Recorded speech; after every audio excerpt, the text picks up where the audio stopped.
Welcome back to the Blue Sofa Talks. Today we have with us Sahar Beydoun. Sahar comes from a Sunni household, and her journey led her to discover Shi'ism and the Ahlul Bayt. Sahar eventually then put on the hijab, and then that journey led her to her Hajj journey.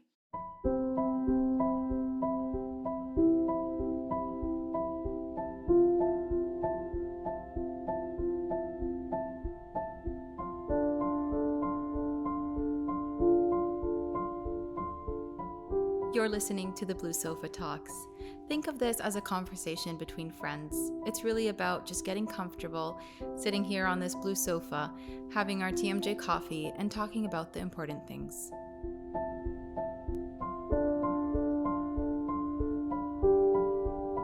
It's a safe space to have heart-to-heart conversations about things that make us vulnerable and things that aren't often spoken about in our communities.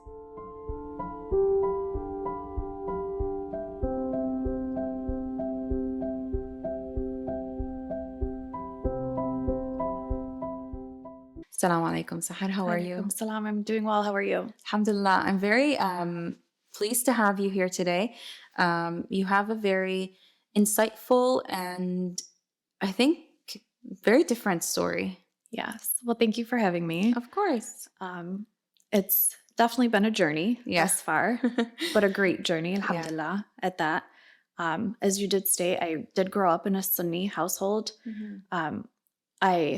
I wouldn't say so much a Sunni household. I would say all I knew is that I was Muslim. Okay. I knew I was Muslim. I knew what was haram. And I knew we needed to fast every Ramadan. And that was basically what. So it's the foundations of Yes. Islam, like Qur'an, fasting. Yes. Yeah. My aunt taught me how to pray. She taught me the Fatiha, but that was as much as it went. It wasn't until I started school, mostly middle school, is when my eyes opened to something different. And I was like, what is this? So I would take the bus to school, and on the bus they would just be like, no, we can't listen to music. It's Ashura. And I was like, what is that? What is Ashura? Did you ask your parents? I did. So I did ask, and it was always like, that's what they do. And I'm just like, but who's they? Who are they? And so I would ask people, so why don't you listen to music? And we were young at that time, so it wasn't an in-depth conversation. And so that journey led to high school. And then I was surrounded by more people who followed Ahlul Bayt. And I was like, what is this? What The are curiosity you? was always there. Yes. And so I started reading books. I started looking things up. And then that took me into college, where I was in an Islamic studies class. And Shia and Sunni was brought up. And I'm like, what is this? Like, why are these sects? And so when you were like with your family growing up, did you know that you were Sunni? No. And that wasn't mentioned? No. Okay. It wasn't until I started asking questions. And I just was like, what is the difference? Why are there differences? Why are we all not just Muslim? Just Muslim, yeah. And it wasn't until I started researching myself that it was very eye-opening. And then I went to the Sayyid and I asked questions because none of my questions were being answered. And he gave me books and he said, read these books. And that is what led me to becoming a Shia. And honestly, in the most simplest terms for me, because I remember one time asking somebody, how is it that you believe in our prophet, but you don't believe in his family? That's like saying, if I ever have children, you will follow me and acknowledge me, but you won't acknowledge my children or my children's children. And that was the most simplistic question I can ask. And the person at that time told me, no, you can't do that. That's haram. And I was like, okay, but what's haram? Believing that the prophet has a child and that child has children as well. How is that haram? And so my curiosity kept going.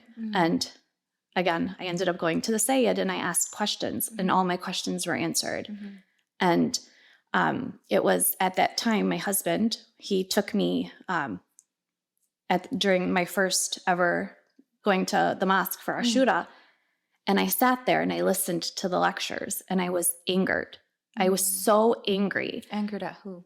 Just society and my family and Sunnis. Like, how is it that you don't believe in the Prophet's family? How is it that you're okay with the oppression and the abuse and the violence that happened?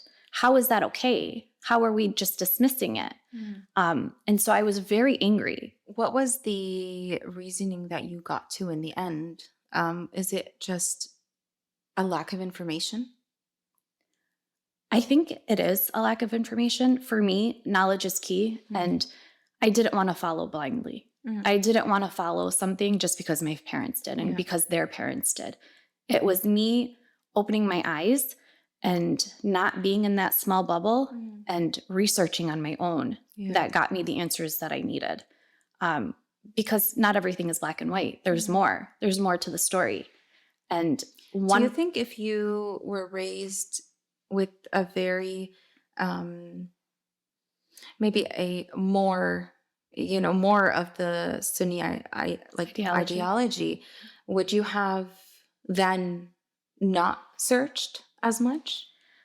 I don't know. Like with a stronger foundation in that? That's very hard to answer. I think everything happens for a reason. Yeah, of course. And God put me on this journey for a reason and for me to open my eyes. So I don't know if I would have, but I think the people that I was surrounded with opened my eyes to something different. Yeah. So it's a possibility that maybe I still would have been on the path that I am on now. I feel like, subhanAllah, anyone you speak to, it's those who are in search of that knowledge are the ones that Allah subhanahu wa ta'ala kind of gives them, that those answers. 100%. And it opens their hearts to the belief. 100%. You have to really be consciously searching.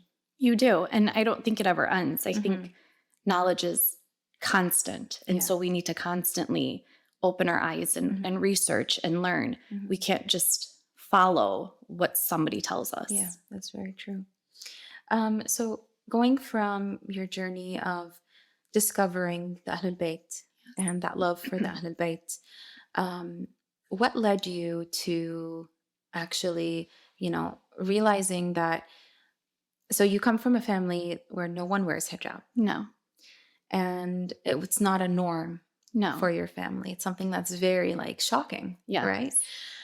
So how was that transition into, was it scary into actually wearing the hijab? So it took me a full year before I actually put it on. And how old were you at the time? I would say 36, 37. Wow. So it was when COVID hit and everything shut down. And you just kept hearing about all this death. And at that moment, I thought, if I were to meet Allah subhanahu wa ta'ala at this moment, would I be proud of myself? And the answer was no. Because previously, I lived my life for the dunya, not following what Allah subhanahu wa ta'ala told us we needed to do and the path for our akhirah. And so that is what started getting me wanting to put on the hijab. And it was a friend of mine's daughter who must have been in 3rd grade at the time. She had put it on. And I was like, if this child can put it on and fully want to commit to it, then why can't I as a 30-some-year-old woman? Why am I hesitant? Does it become harder when you're older? For me, it didn't. So for a full year, I put my intention and I prayed to Allah. If this is meant to be right now, then that's what I want. And for a full year, I had a recurring dream of me in hijab. And it wasn't up until the last week before I put it on. So I put it on a Saturday. It was February 6th of 2021. And it was that full week. It was every single day I had the dream. Every single day I had the dream. And on that Saturday, it was like Allah subhanahu wa ta'ala was talking to me in my dream. And it was, if I don't wake up and put it on that day, I will regret it for the rest of my life. And so that day, we were getting ready to go out. And I had told my husband and my children, just wait outside for me. I'll be out in a second. And I put on the hijab. And I walked out and my children were in the hall. And I was very nervous putting it on because I've had conversations with my kids about it. And my son was hesitant. they're used to you as, the way that they see you. That's their norm. That's what they Yes. grew up with. And it's very hard to transition children into anything, Right. It really let is. alone seeing their mom in a different Yeah. way. And he was just worried how people would react to me Mm. as well. And so when I walked out, he started crying, my Oh. oldest son. So I started crying. And then my husband walked in and he started my crying. goodness. So we were all crying. And my oldest son was like, it's as if you've never been without. Wow. And the moment I did put it on and I looked at myself in the mirror, it's very hard to describe the feeling you get, but it was as if something was lifted off of me. Mm. I felt it in my body that something was released. Wow. And I knew it was the right thing to do. What differed for you? You said that you lived a life that was, for worldly things. It was for the dunya. What differed when you put on the hijab? So my view of me living for the dunya, as time went on, when I was married and I got more into Ahl al-Bayt and learning and going to the mosque and listening to lectures, that's when my view on things have changed. But it wasn't until I did put the hijab on that I realized, and COVID actually too, I can be gone at any moment. COVID was very hard Yes. for everyone, I think. Yes. It was a very difficult time to really because we live in the West, I think we're not Yes. faced with death as much. Right. When you go back back home to the countries in the Middle East, you go to burials. Yeah. You go to, the Janaza. You go to these different things that show you death.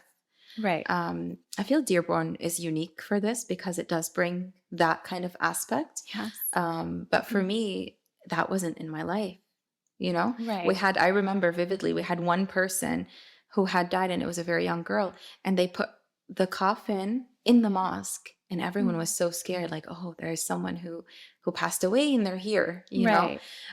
So COVID was very hard. It was a lot, and it was so much isolation. Right. Yeah. It was. And I didn't want to fear dying. And I wanted to, if something did happen to me and I did die, I didn't want it for me to be fearful of it. And if it happened, then I know that in my soul and in my life, I did good.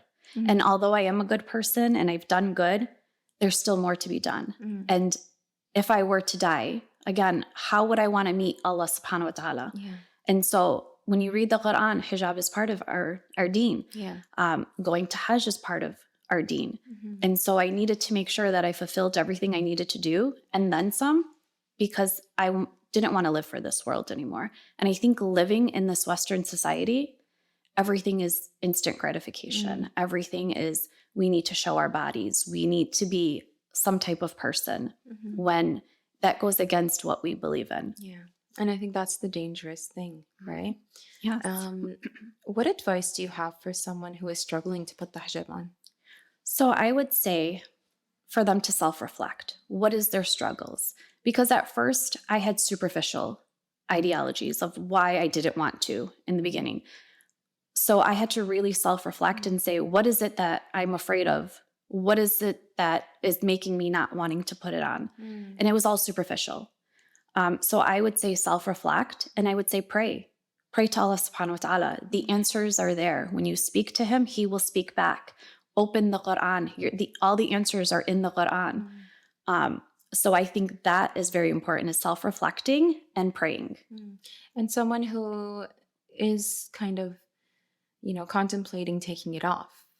It's a difficult time that we do live in. Yes. And we can empathize with people who are going through, that difficulty of struggling with the hijab and the world that we live in. Right. So what advice do you offer as someone who didn't wear it for so long and then does now?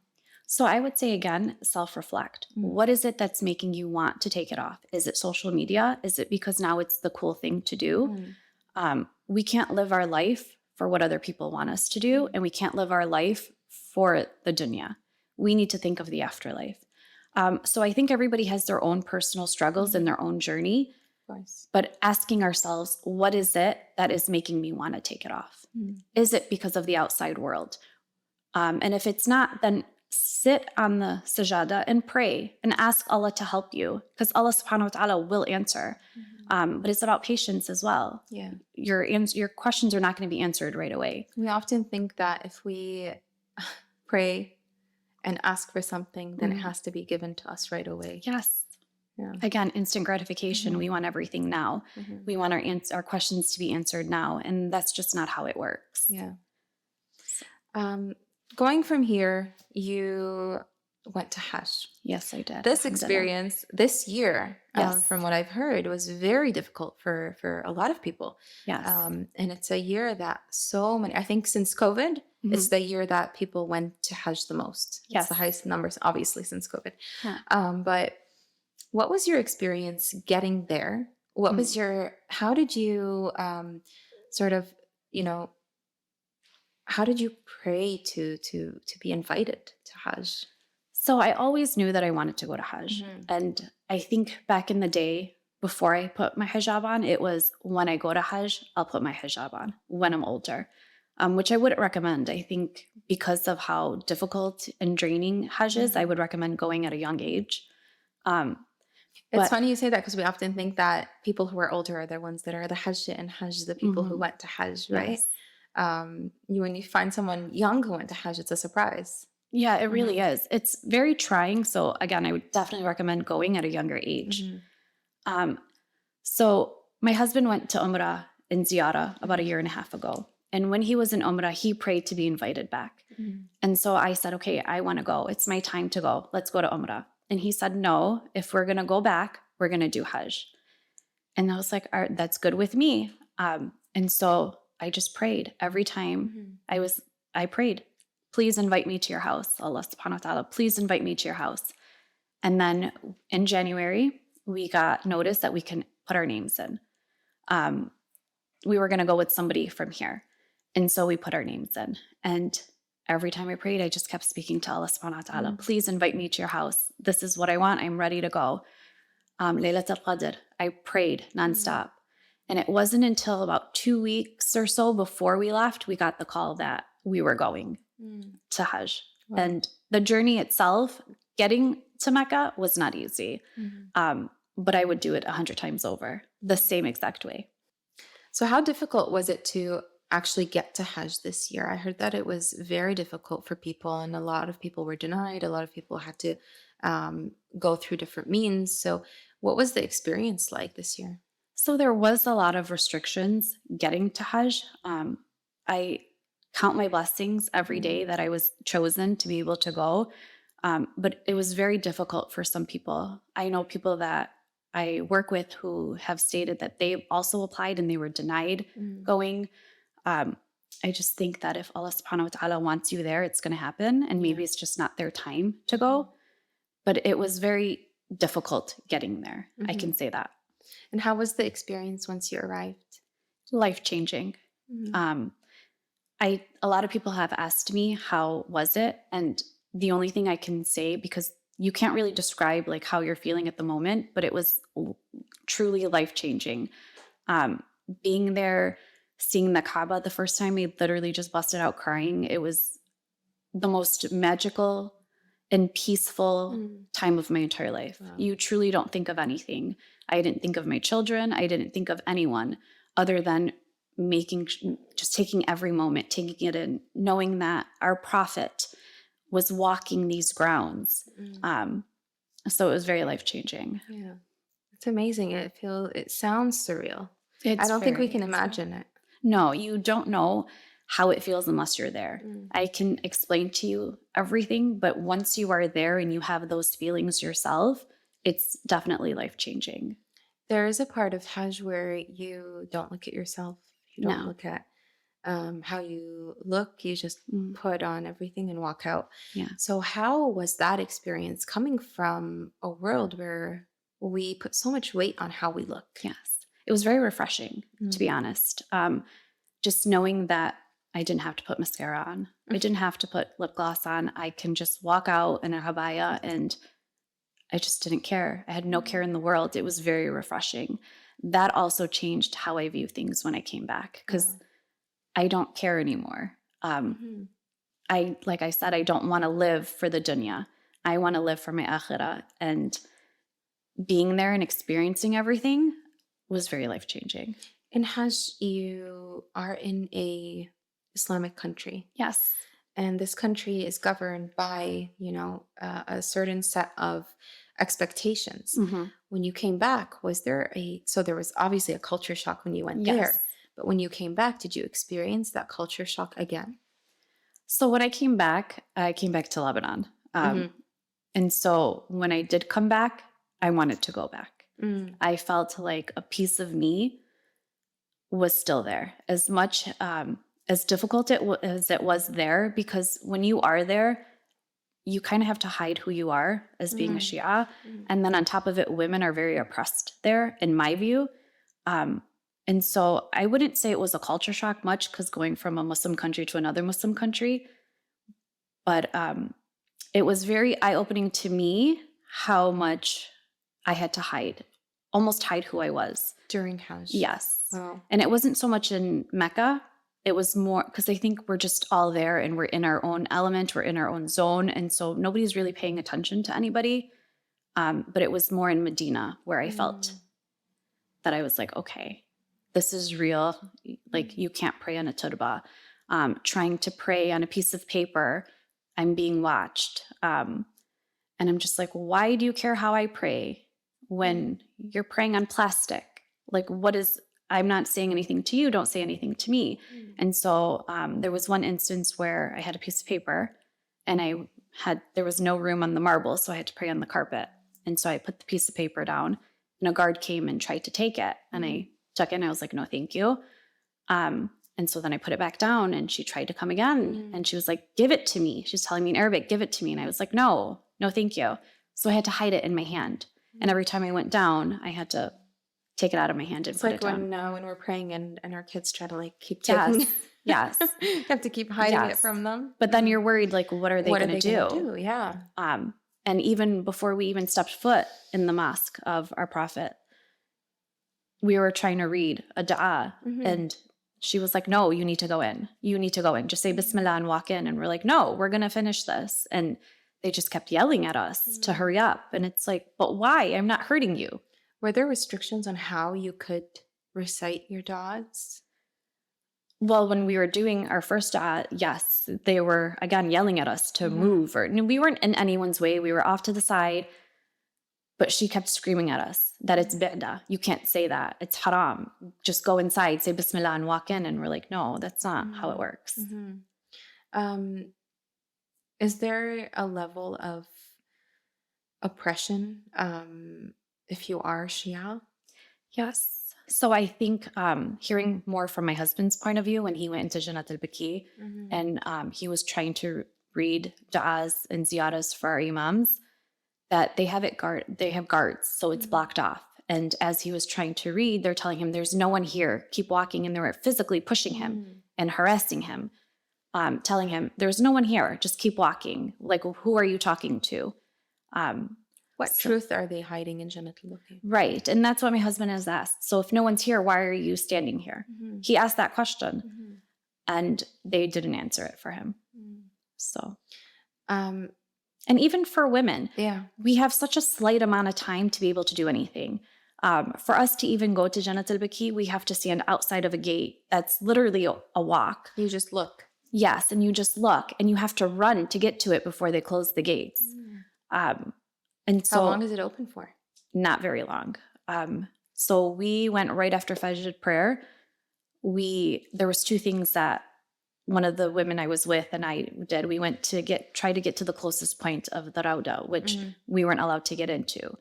And that was a fight in itself. We had to run just to try to get there and pray. And at that point too, they were telling us things are bad. Don't say anything. Don't do anything. And then from there, we had to run so they don't close the gates on us. So it's like a 2-hour span after Fajr prayer.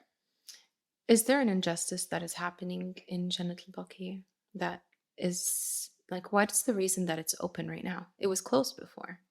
So I don't think it's open all day long. From what I remember, I think it's open like only twice. So if you have your opportunity to get in, you have to get in. If not, then you're out of luck. And to be honest, they're just burying any random person there as well. And it's like, it's being used as just like it's as if it's any yes, cemetery. yes. But then yet they have guards blocking where our imams are. So if there's no one there, why are you standing there? Yeah. Why doesn't everybody have access to it? It's interesting. It makes you reflect on the lives of the imams and the Ahlul Bayt and realize that the oppression that they faced is still happening, To them, yes. Yeah. It is. It's a very heavy topic, unfortunately, to talk about, but I'm really glad that we did kind of discuss, Jannat al-Baqi and what's going on there, because it's something that it's a truth that really has been hidden for so long. Yeah. What was the experience leaving Hajj for you? I was very sad leaving. I didn't want to leave. As soon as we left, I told my husband I want to go back. There's a sense of peace that you can't get anywhere else. When you're in front of the Kaaba, you feel like Allah subhanahu wa ta'ala is with you. When you're at Masjid Nabawiyah, you feel Rasulullah with you. And that is something that you can't get anywhere else. No matter where you go, that feeling and that peace and that serenity, you can't get anywhere else. You're like, I don't want my children anymore. I don't want anyone. No, you're really just in that mindset. And coming back, it made my views on life and what I'm working towards even that much stronger. So me wanting to fulfill what Allah subhanahu wa ta'ala has said for us to fulfill makes me want to do that even more coming back. And inshallah, I can go back. Inshallah. Yeah. And I would definitely recommend going at a young age. Yeah. So if you have the opportunity, then take it. What things are the most crucial things that you felt I want to implement now rather than later after coming back? So it's like a slow journey, I think, for me, because I don't want to do it all at once. Of course. And very overwhelming. This is the right way to do things, right? I think people expect us to do everything all at once and have this like strong iman and have all of this, but it's like any relationship. It's something that has to be built. Yes, it's a journey and it takes a lot of knowledge as well. I don't think Hajj that's it. Once you complete Hajj, your journey ends. I think your journey is continuously up until the moment you pass. And so I've realized, again, that my life is not for the dunya. This is just a test. And how I overcome this test is what will get me further in the akhirah. And that mindset, once I put that in my mind, it's shifted that it's just worldly possessions. I don't need things. I don't want my children to be ungrateful for things. And so it's, like I said, a life-changing experience. Alhamdulillah. Yeah. Thank you so much for sharing your experience and sharing your life journey with us. It's really, truly a beautiful journey. And I'm very humbled that you joined us today and you spoke about something that is difficult for you to talk about. Thank you for having me. Thank you. I really appreciate it. It's really my pleasure. Thank you. Thank you for listening to the Blue Sofa Talks. If you like this and all of our other shows and you want to see future episodes, please like, share, and subscribe. And don't forget, we're here for you.